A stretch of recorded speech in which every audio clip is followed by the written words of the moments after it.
Ces temps sont pour moi, dit l'Éternel, spéciaux et capitaux, très très importants.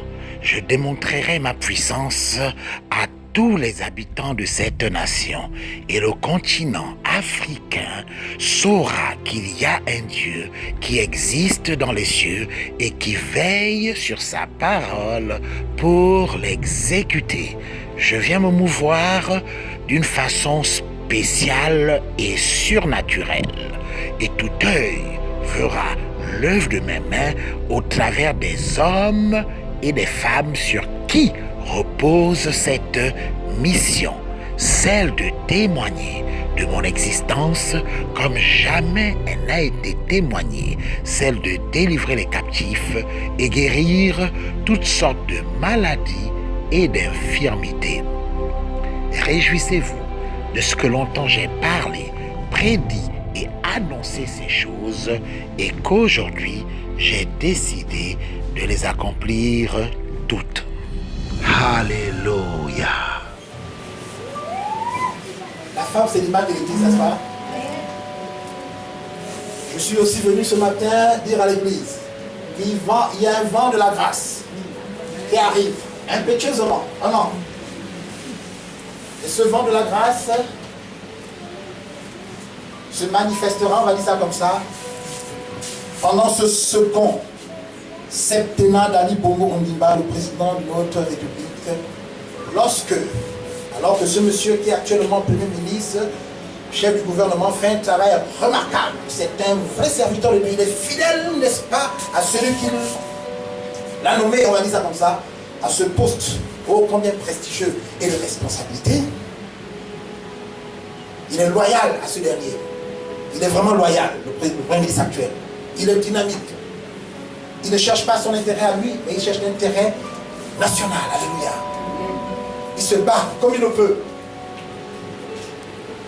Rien n'en demeure pas moins.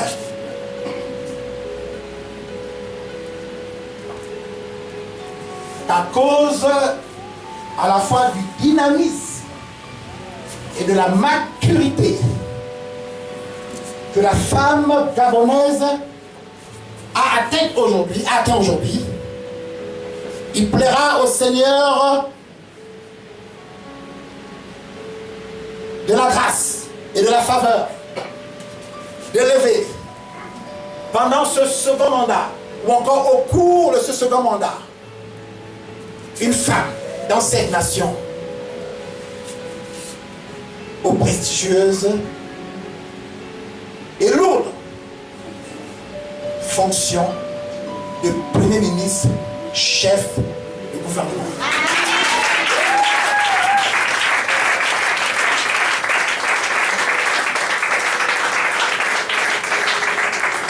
Alors, c'est lorsque cette femme, alors que ça arrive aussi à grande part, avec ce merveilleux et fabuleux vent, n'est-ce pas, de la grâce, ça arrive bientôt. Une femme dans ce pays, pas vice-premier ministre comme ça a été longtemps le cas, à l'époque de l'ancien roi, et même peut-être, bon, lors du premier mandat, je ne sais plus trop, je ne suis pas de près cette actualité politique, du moins plus pour l'instant, je me concentre beaucoup plus à autre chose aujourd'hui, à écouter toutes ces choses-là. Bon, pas forcément le gros mensonge, mais je ne dis pas toutes ces choses-là. Au Gabon, pendant le second mandat du président actuel, une femme sera nommée Premier ministre, chef du gouvernement. Et vous allez voir ce que cela va augurer.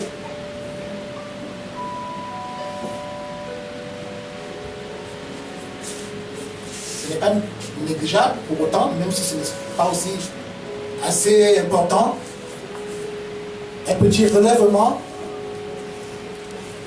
du prix de baril de pétrole, par exemple. Le baril va monter un tout petit peu. Il y aura moins de tension dans cette nation. Les grèves seront rarissimes.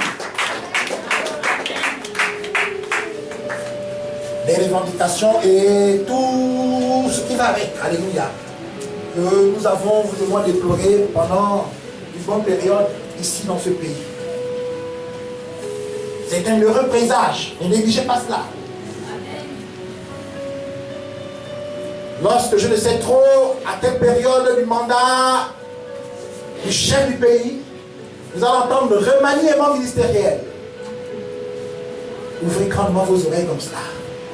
Mais ne vous découragez pas pour autant si c'est encore un homme. Et sachez qu'avant la fin du second mandat, une femme sera nommée Premier ministre, chef du gouvernement.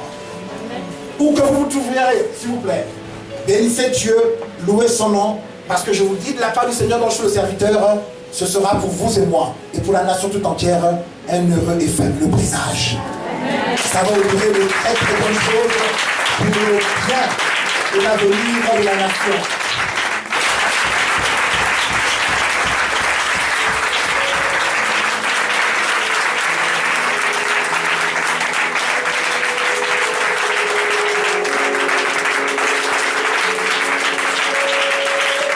Alléluia.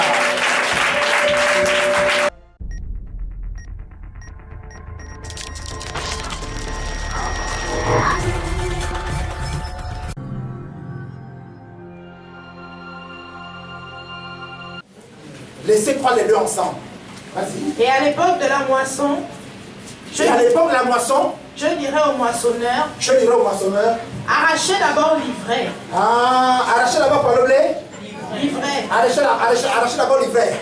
C'est cette ivraie que Dieu le Saint-Esprit, à travers ce vent de jugement, vient extirper dans ta vie, vient extirper dans ta maison, vient extirper dans ta famille, vient extirper dans l'église, vient extirper dans la nation.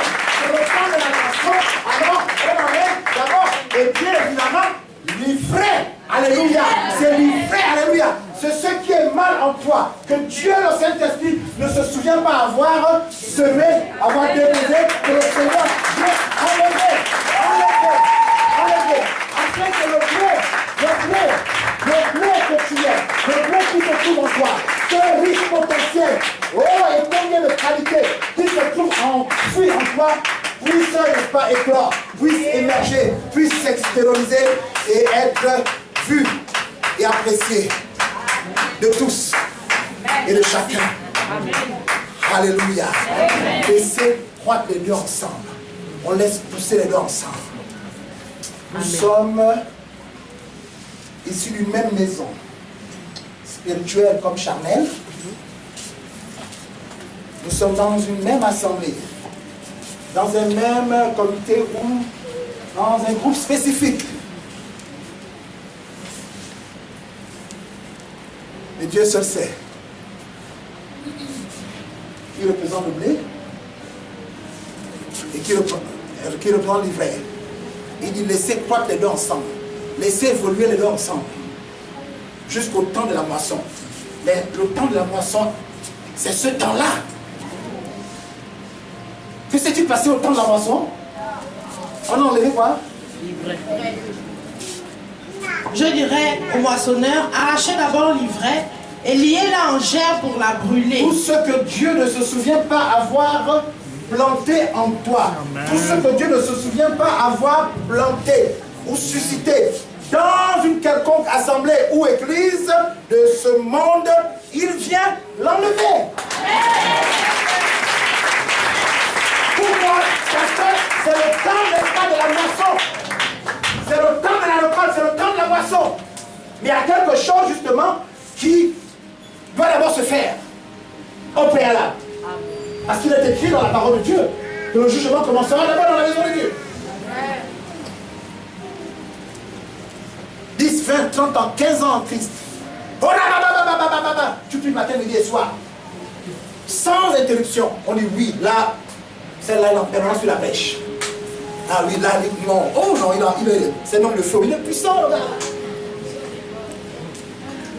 On saura si tu étais réellement puissant ou si ta puissance, c'était, n'est-ce pas, mon junju, que tu mettais sous la veste, là. Quand tu fais ça, recevez.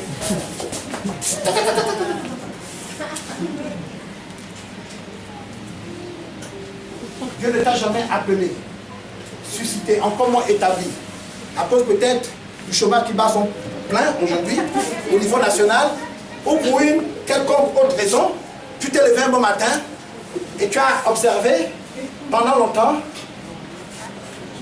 la petite maison de la grand-mère là qui, bon, depuis la part de locataire, bon. Église. Tout arbre qui ne se souvient pas avoir planté sera arraché. C'est ce que je veux vous dire.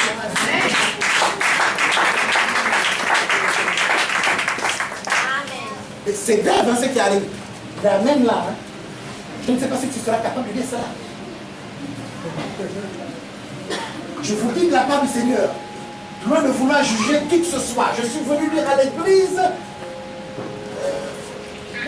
d'abord on va dire ça comme ça, d'abord en premier, et à l'église du continent noir, qui a été aujourd'hui l'enseignant choisi par le ciel pour habiter le plus grand, le plus long et fabuleux mouvement de son esprit. C'est quand même désolant que ceux sur qui le Seigneur veut aujourd'hui s'appuyer pour manifester sa gloire et sa toute-puissance ont un pied chez Dieu et un pied chez le diable.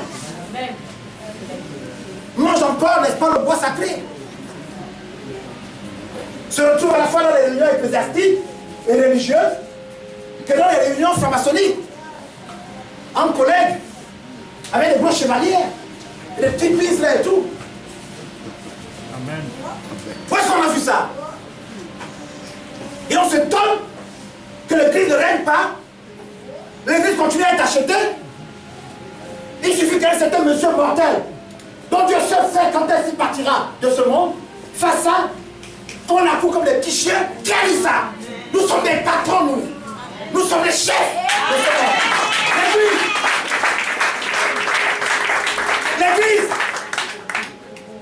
Il faut qu'on change de paradigme. Ce qui est dommage, c'est que les plus ignorants de ce que nous sommes et de ce que nous valons en réalité, c'est malheureusement nous-mêmes. C'est dommage. Nous ne sommes pas n'importe qui. L'église est la voix prophétique de Dieu. L'appui est la colonne de la vérité. Amen. Christ est le chef de l'église. C'est notre époux. Nous sommes son épouse. Quel est cet époux? Même les époux despotes, là, les dictateurs, là. Hein? Comme sa femme a un problème dehors, matin, midi et soir, il se bagarre à la maison. Hein? Il suffit qu'elle ait un tout petit problème comme ça à l'extérieur. Et quand il sort les jours grand chef, il défend sa femme là même, non. Au-delà de... C'est quoi? À combien plus fort besoin le Seigneur, notre Dieu? Ne défendais-tu pas son épouse que nous sommes, son épouse l'église? C'est pas parce que tu n'as pas encore expérimenté Jéhovah Jireh que ça veut dire que Dieu ne pourra pas. Amen. Écoutez, Dieu ne change pas, il ne changera pas en fonction de toi. Amen. Ton problème, il est minable. Il est insignifiant aux yeux de Dieu, il a un honneur. Parce que Dieu n'a pas encore intervenu, après combien d'années de délivrance, tu soupires dans la délivrance, rien ne sait faire jusque-là, que ça veut dire que Dieu n'est pas vivant, Dieu n'est pas réel, Dieu n'est pas vrai, ou que Dieu n'agit pas. Si on faisait une introspection toi-même,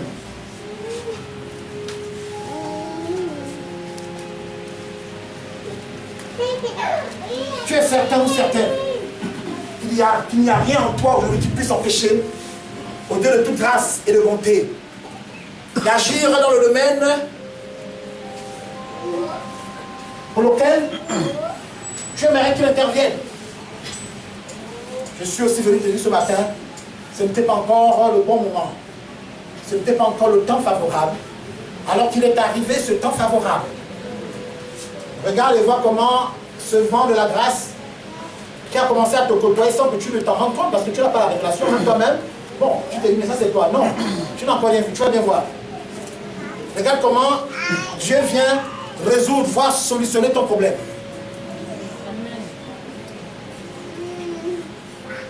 Ce qui est bien intéressant, et moi j'aime cela, parce qu'à plus de 85%, le Seigneur va intervenir dans différents domaines de notre vie sans le secours d'une main, afin de nous point donner son cœur. Il va agir directement. Quelle que soit pas une maladie, tu vas te supplier un bon matin de te sentir mieux. Alors que personne ne t'a imposé les mains. Personne n'a prié pour toi. Dieu est puissant.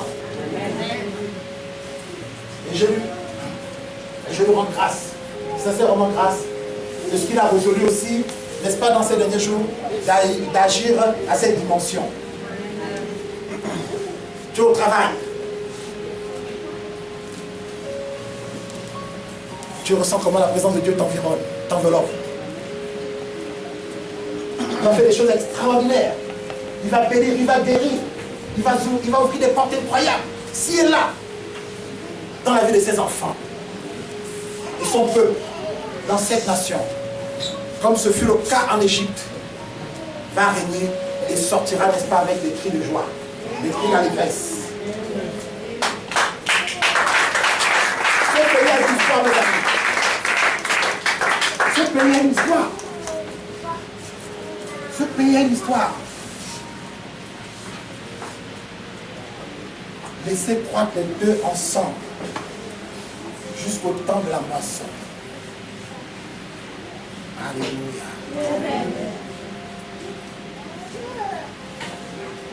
Dieu m'inspire de lire juste 2 autres textes et nous allons évoluer et nous séparer. Lisons rapidement, s'il vous plaît, Matthieu chapitre 20, à partir du verset 1 jusqu'au verset 16. Matthieu 20, 1 à 16, s'il vous plaît. Matthieu chapitre 20, du verset 1 à 16. Écoutez attentivement cette histoire. Parabole des ouvriers loués à différentes heures. Car le royaume des cieux est semblable à un maître de maison qui sortit dès le matin afin de louer des ouvriers pour sa vigne. Il convint avec eux d'un denier par jour et il les envoya à sa vigne. Il sortit vers la 3e heure et il en vit d'autres qui étaient sur la place sans rien faire. Il leur dit, allez aussi à ma vigne. Allez aussi à ma vigne. Et je vous donnerai ce qui sera raisonnable. Et ils y allèrent. Ils ont convenu à combien de deniers avec les premiers? Un denier. Un denier. Retenez ça, un denier.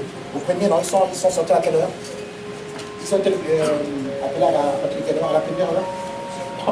3e heure. À la 3e heure. Verset 5. Et ils y allèrent. Ils sortirent de nouveau vers la 6e heure et vers la 9e. Et il fit de même. Étant sorti vers la 11e heure, il en trouva d'autres qui étaient sur la place. Et il leur dit, pourquoi vous tenez-vous ici toute la journée sans rien faire? Et ils lui répondirent, c'est que personne ne nous a loués. Allez aussi à ma vigne, leur dit-il. Quand le soir fut venu, le maître de la vigne dit à son intendant, appelle les ouvriers et paie-leur le salaire, en allant des derniers aux premiers. Le temps de la récompense. Ceux de la 11e heure vinrent et reçurent chacun un denier. Les premiers vinrent ensuite, croyant recevoir davantage, mais ils reçurent aussi chacun un denier. En les recevant, ils murmurèrent contre le maître de la maison et dirent, ces derniers n'ont travaillé qu'1 heure, et tu les traites à l'égal de nous qui avons supporté la fatigue du jour et la chaleur. Il répondit à l'un d'eux, mon ami, je ne te fais pas tort. N'es-tu pas convenu avec moi d'un denier? Prends ce qui te revient et va-t'en. Je veux donner à ce dernier autant qu'à toi. Ne m'est-il pas permis de faire de mon bien ce que je veux? Tu es souverain. Où vois-tu de mauvais œil que je sois bon? Verset 16. Ainsi les derniers seront les premiers et les premiers seront les derniers.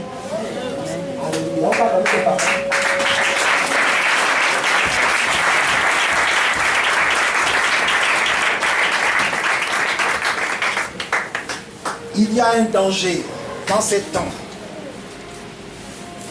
Nous sommes, vous et moi, qui guettent les ouvriers de la première heure.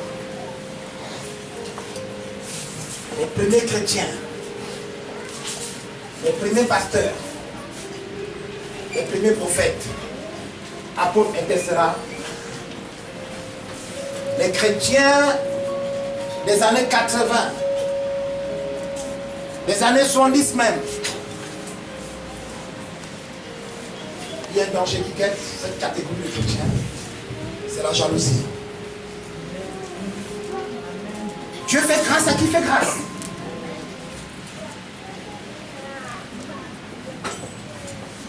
Ce qu'il appelait, n'est-ce pas, une catégorie d'ouvriers à une certaine heure de la journée. Et ils ont convenu, n'est-ce pas, ensemble, d'un denier.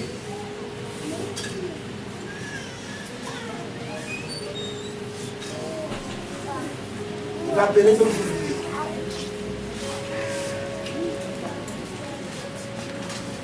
Se sont entendus sur un denier. Ils ont travaillé dans le même champ. L'église est un champ vaste, hein? Parce que la véritable église, c'est celle-là qui n'a pas de frontière dénominationnelle. Que l'on soit de l'Alliance chrétienne, Pentecôte, Britannique, je ne sais pas moi, l'église universelle du royaume, Côte d'Ivoire, Afrique du Sud, France, nous appartenons à la même corporation. Alléluia. Tout ça, c'est le corps de Christ. Et les ouvriers et serviteurs de Dieu que nous sommes, nous avons été appelés, n'est-ce pas, chacun à sa manière et à son époque. Alléluia. Il y en a qui sont devenus chrétiens, bon, un peu avant les années 90, d'autres dans les années 90, il y en a qui se sont convertis, bon, dans les années 2000 par exemple. Et même là, peut-être, tout récemment, il y en a là, en 2017, qui ont donné leur vie à Jésus. Alors il va se passer quelque chose. C'est que le maître de ce grand champ, qui est une préfiguration du Seigneur lui-même, va commencer à payer les ouvriers qui sont arrivés en dernière position. Voici vos indemnités. Les premiers qui ont travaillé dur, qui ont mouillé le maillot pour que le réveil des années 80 ou 70, pour que l'église soit connue et respectée à un certain niveau de la société, qui avaient été premièrement eux aussi, n'est-ce pas, appelés dans ce même champ, se sont imaginés, ou encore ils ont pensé, n'est-ce pas, qu'ils allaient recevoir beaucoup plus. Au regard de ce qui avait été donné au tout dernier, qui n'ont travaillé pendant pratiquement une heure. Ah, si à ceux-là, qui sont arrivés à peine, nous on a depuis 6 heures. On a mouillé le maillot, le soleil nous a frappé dans toute sa force. On a eu chaud, on a turbiné, on a travaillé dur. Assurément, on devra recevoir plus. Alors, dans stupéfaction, on leur a remis autant à eux qu'aux autres. Alors, qu'est-ce que ça dit? C'est pas bon là, comment ça? Ça c'est une injustice. Nous on a mouillé le maillot. Nous sommes dans cette église depuis. Hein? Les anciens chrétiens là. Ceux qui pensent que cette maison spirituelle qui a le vent fort leur appartient. Ça existe dans les églises aujourd'hui.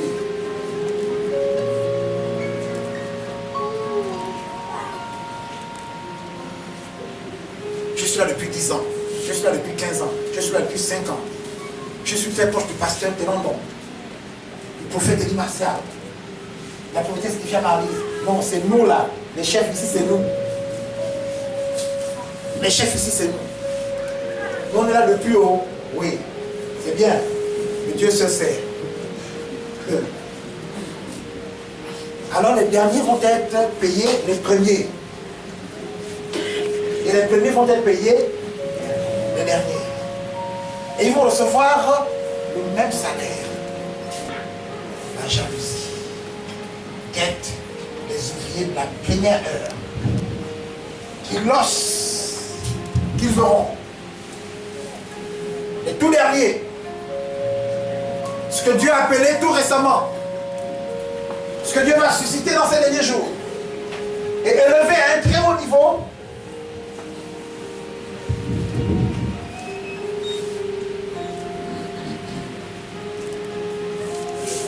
Alléluia.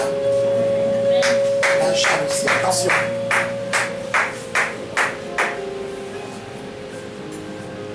Beaucoup les premiers seront les derniers.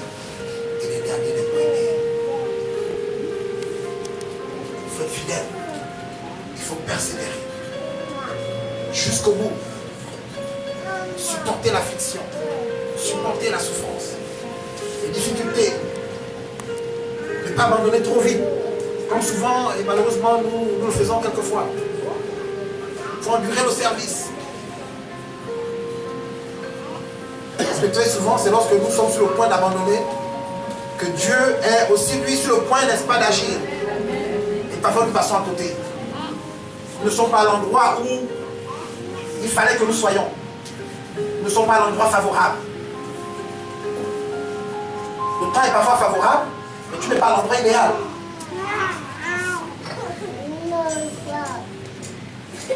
La jalousie. Quelqu'un peut arriver tout récemment dans un ministère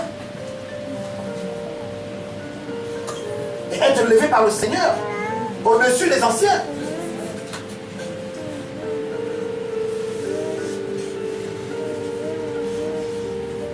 C'est là où aussi la chair entre dans une épreuve terrible. Parce que vous êtes arrivé les premiers, vous avez commencé à travailler beaucoup plus tôt, vous avez mieux le maillot.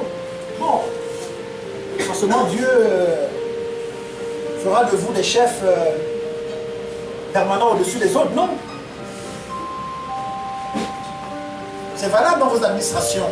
Vous êtes là depuis très longtemps. Il y en a qui sont arrivés récemment, qui vous commandent, qui sont chefs. Soit parce qu'ils ont été recommandés, mais aussi parce que, bon, ils ont des diplômes... Ils sont plus nantis que vous, hein. Ils ont des références.